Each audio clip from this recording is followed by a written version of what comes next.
Welcome back, everyone. This is Nightmare Creatures Podcast. I'm your host, James Strength. Here with me today is my co-host, Ansley. You'll remember him from our last Sasquatch episode. Good morning, everybody. How are we doing today? Strength, I just want to tell you once again, it's glad to be part of the team now. Oh yeah, we definitely got some exciting news for everyone out there listening. With everything now lined up perfectly, I think that this episode we're going to go ahead and announce James Ansley as a new co-host and official part of Nightmare Creatures team. What do you think about that, Ansley? Once again, glad to be part of it. It's nice to find something I can get on board with that agrees with a more science-driven side of this and less speculation and more pushing for the memes, as one would say. Everybody recline your seats because we're about to take you to the jungles of Paraguay. We've got a lesser-known cryptid today we're going to talk about. The very interesting, elusive, and malicious creature known as El Pombero. To give you a quick synopsis, let me do a read-off of an overview summary of what this creature is claimed to be.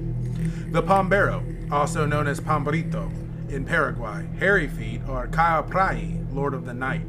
Carajai, Master of the Sun, is from Paraguay, but also in mythology of the Maiba tribe of southern Brazil and the Argentina province of Misiones. And Chupacabra, or Don Pombero, is a mythical humanoid creature of small stature in Guarani mythology. The legend, along with those other mythological creatures from the Guarani region, is an important part of culture of the region, stretching from northeast Argentina northward through the whole of Paraguay and into southern Brazil.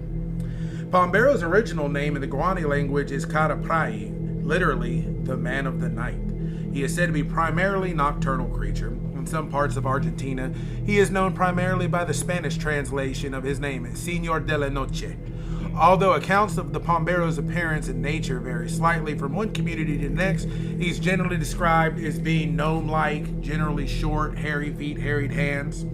And I deviate here to kind of go on my own thoughts and theories on this, is a lot of what you're going to be hearing later on as we go down this summary, to me, lends an air of hobbit, gnome, and goblin stories. Would you agree with that, Strength? 100%. I mean, this is cut and dry. This is definitely a gnome. They say his hairy feet is said to give him the ability to sneak up on people silently, and the touch of his hands can bring a cold shiver.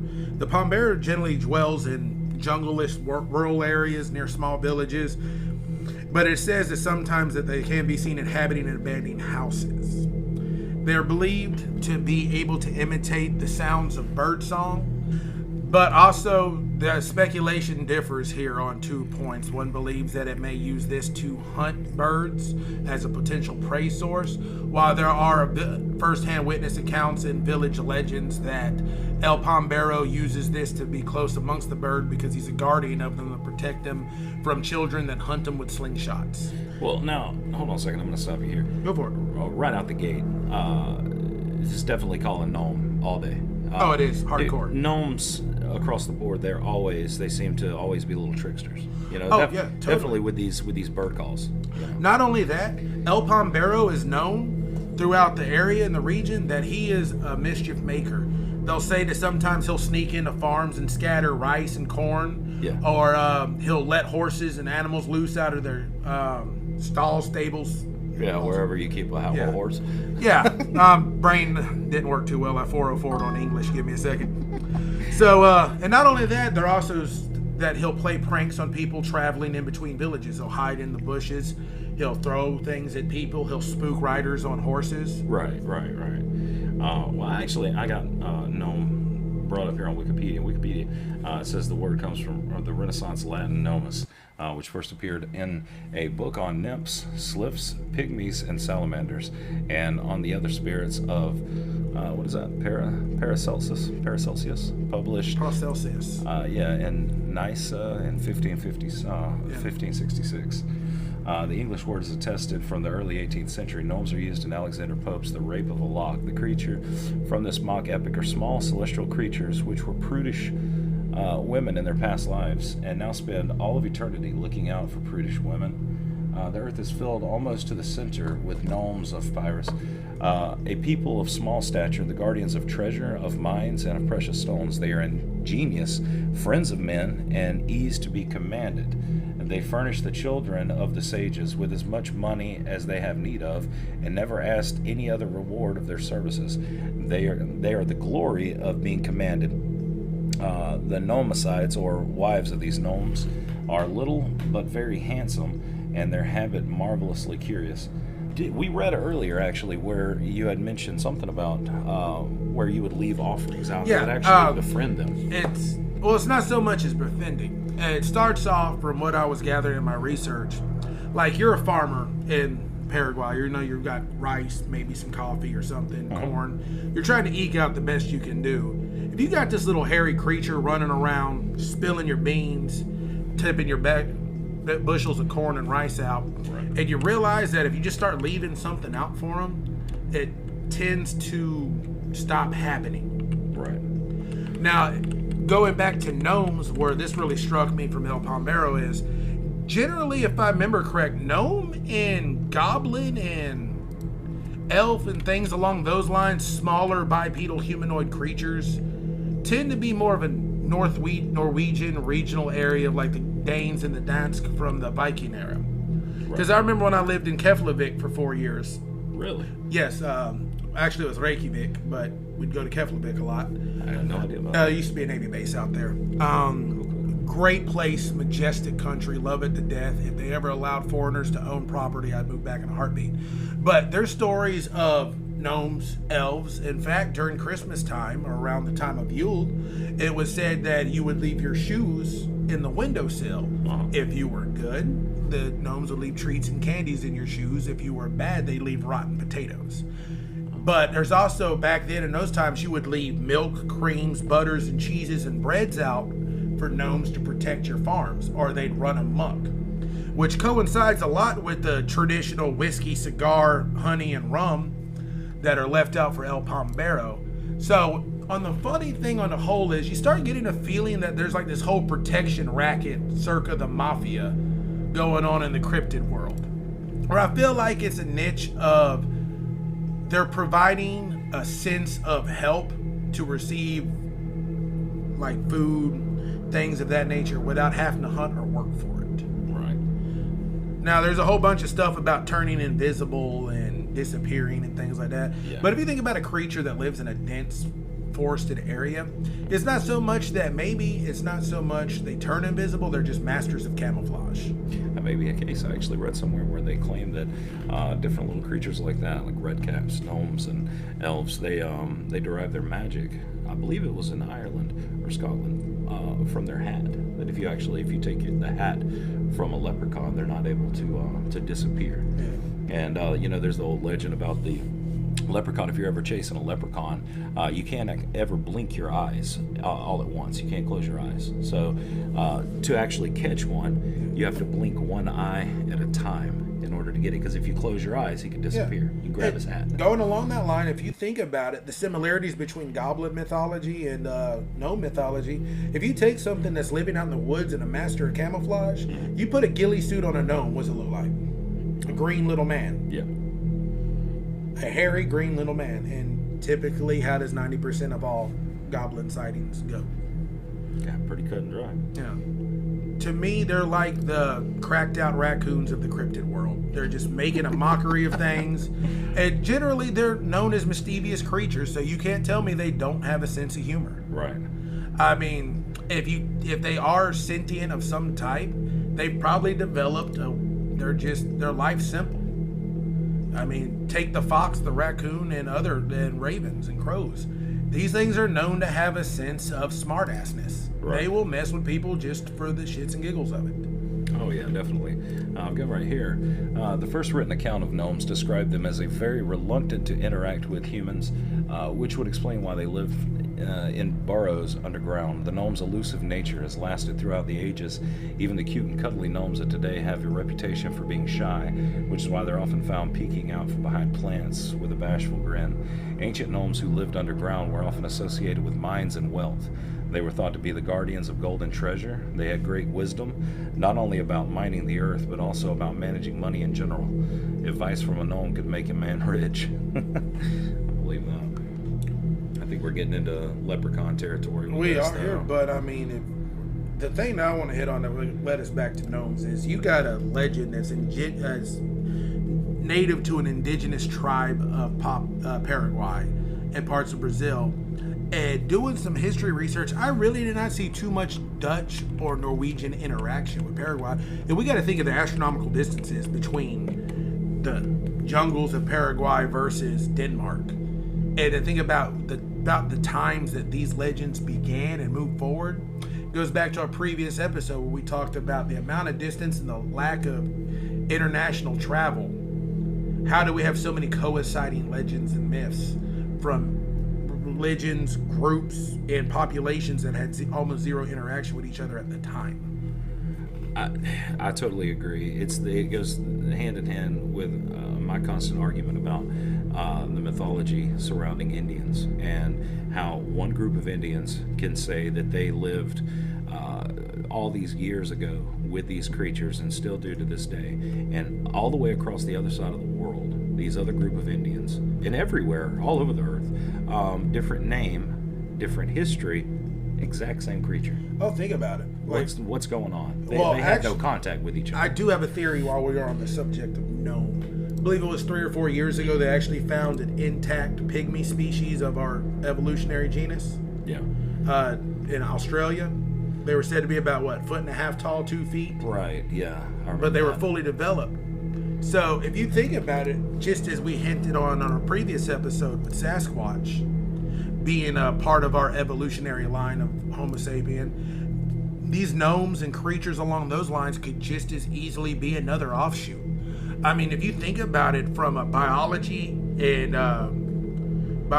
geological point of view, you have an animal that does not have a huge direct impact on its environment, requires very little. Because if you look through natural animals, the more overcrowded or island-dwelling animals versus their mainland-dwelling counterparts tend to shrink in size and get smaller. Like if you look at bird species, certain amphibious animal species, certain reptilian species, where you have an island or archipelago, and those kind of like the Galapagos Islands with Darwin's theories of the different finches on each island. Right. So if you got a mainland version of it that has vast resources at its disposal, huge swaths of land to travel, and they tend to be bigger, animals grow to their environment. And you can see that in anything. Right.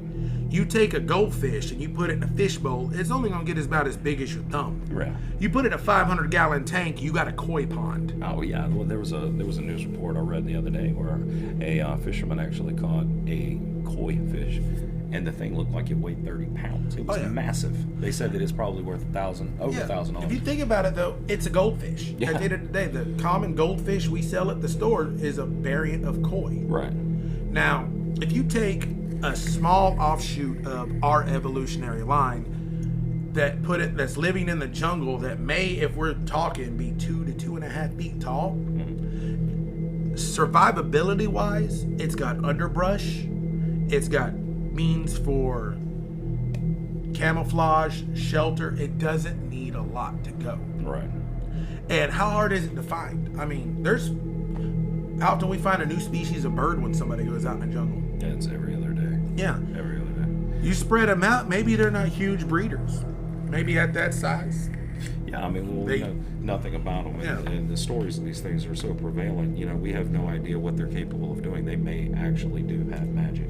Yeah, well, magic is or a concept. Form of it.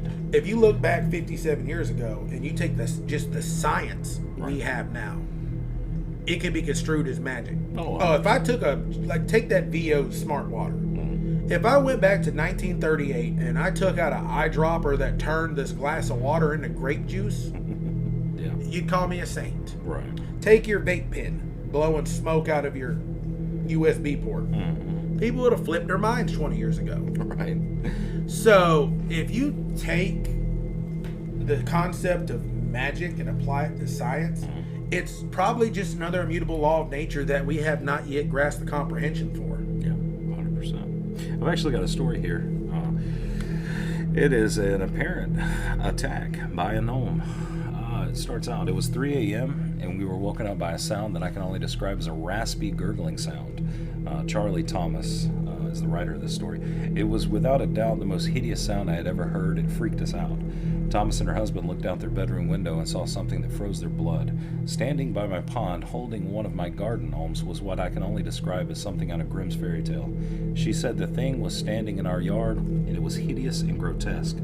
The thing stood illuminated under the motion detector light. It was less than 3 foot tall, had a long gray beard, wore maroon pants, a baggy yellow shirt, brown vest, and dark waistcoat.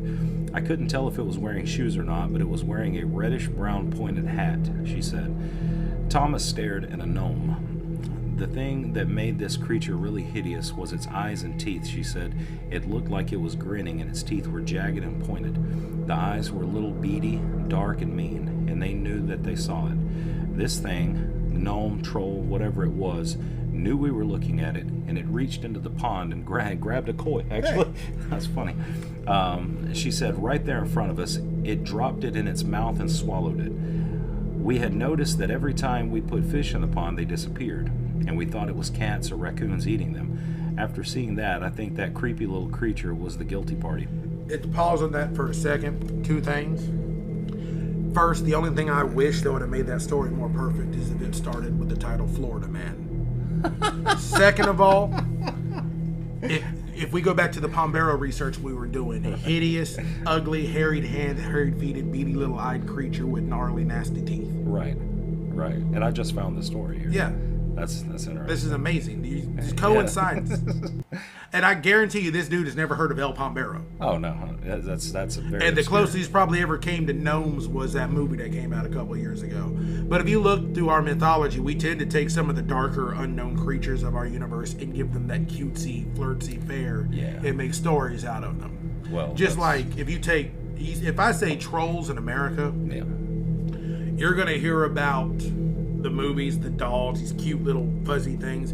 You go back to Iceland and say trolls, you're going to have a totally different connotation of what that creature is.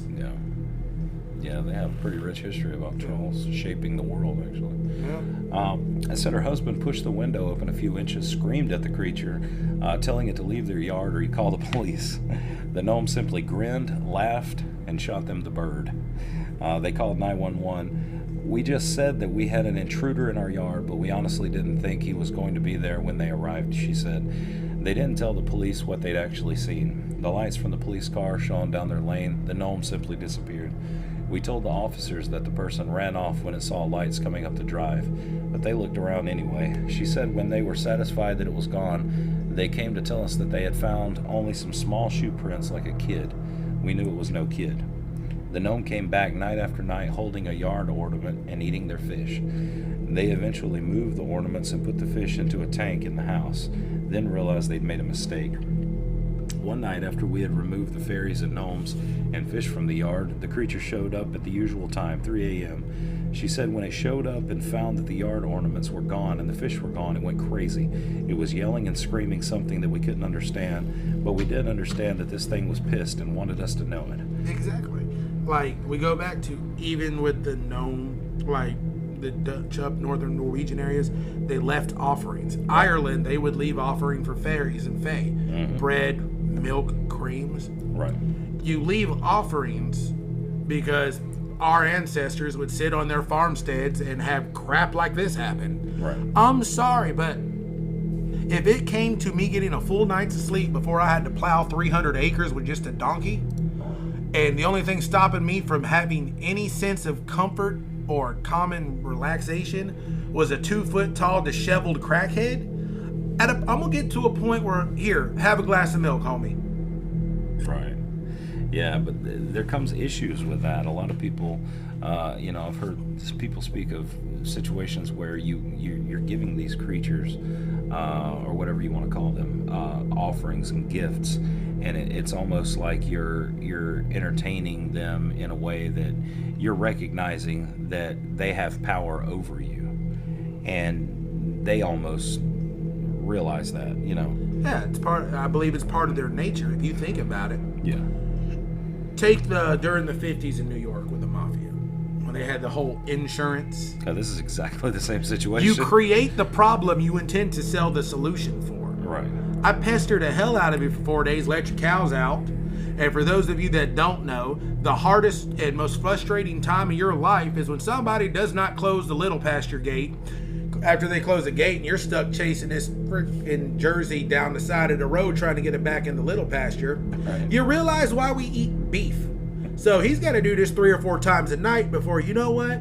Here, have a pack of cigarettes and a beer. Just leave me the hell alone. Yeah. And then eventually you start noticing the more I do this, hey, pretty cool. Gnome guy found a shiny nickel. He don't leave it. He left it on my porch. Things stop messing with my animals. I stop having to deal with foxes as much.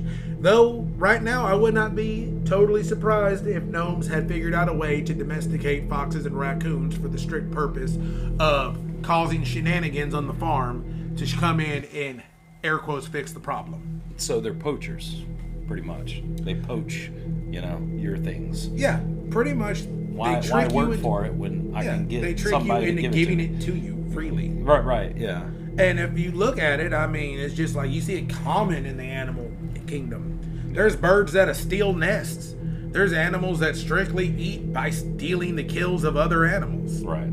It's why do the work when I don't have to? And I hate to say it, but laziness is a survival trait.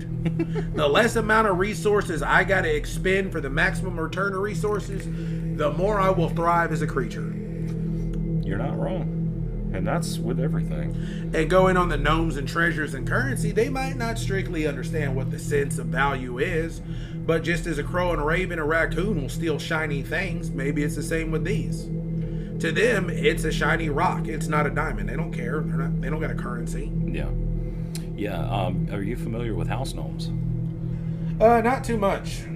Yeah. So if you buy a new house, they say that you leave a little bit of twine around, I think it's air vents, and the house gnome will actually take it and use it, kind of for whatever they want to do with it. Well, we did have a witness statement saying they wore clothes. Crude textiles might not be upon them. Right. I mean, if you look at it, a lot of what's stealing, sometimes cotton, wool, silk, from a farmer standpoint, that's most of the things they tend to disrupt and mess with the most. So maybe it's some form of protection other than their hands and feet. You never really hear them being fully covered in hair unless you're getting into more of a goblin troll territory. But then again, that might be just some sort of instinctual ghillie suit they create of whatever's available at their time. Well, you got the red caps, and they use blood to stain their cap, and that's why they're known as the red caps. They're supposed to be malicious, evil little creatures. House cats, raccoons, dogs, small children in older days, probably nothing, always considered prey to them. Lucky we don't have anything like that around here, actually. That's true. That we believe. Right. So I think this was a pretty good episode. Kind of short, just like a gnome. Yeah. Nice play on words. Right. So lately we've actually been a little inconsistent with putting out videos, and I think we can both attest to work and, just everyday Day-to-day life. lives comes first, man. We got families, but we also got some good news coming around the bend. Yeah, definitely. We're currently under construction of a new studio that should give us a better sound quality, and hopefully soon we can go to video podcasts where you get to see our ugly mugs looking at you while we talk about the things that go bump in the night.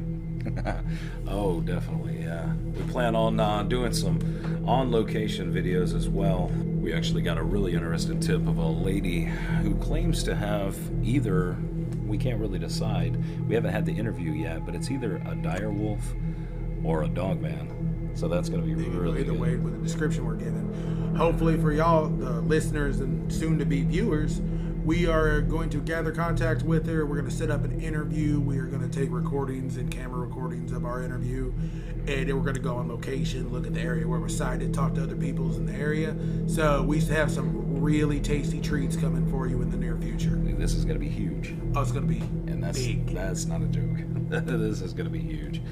Yeah, definitely. And after we, I don't know how long that's gonna last a while. Actually, this is a really big This story. is going to probably a multi-episode ongoing investigation that comes up from time to time. Yeah, so you definitely want to stay tuned for that. Because there's a lot of word in the woods around that area that we need to track down and get the truth to. Because at the end of the day, it's all about finding the truth. Something's going on, definitely.